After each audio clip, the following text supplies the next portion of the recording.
ചക്കപ്പഴം കൊണ്ട് നമുക്ക് ഉണ്ടാക്കാൻ പറ്റുന്ന ഒരു അടിപൊളി ടേസ്റ്റി ആയിട്ടുള്ളൊരു പലഹാരമാണിത്. നല്ല പഴുത്ത മധുരമുള്ള ചക്കപ്പഴം ഇതുപോലെ ഒന്ന് അരിഞ്ഞെടുക്കണം.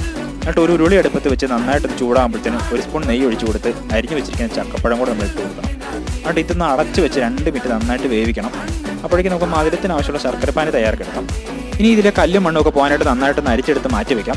അപ്പോഴേക്കും നെയ്യിൽ കിടന്ന് വെന്ത് വന്ന ചക്കയിലേക്ക് നമുക്ക് അരമുറി തേങ്ങാ ചിരകിയതും കൂടി ചേർത്ത് കൊടുക്കാം. എന്നിട്ട് നന്നായിട്ട് ഇളക്കി യോജിപ്പിക്കണം.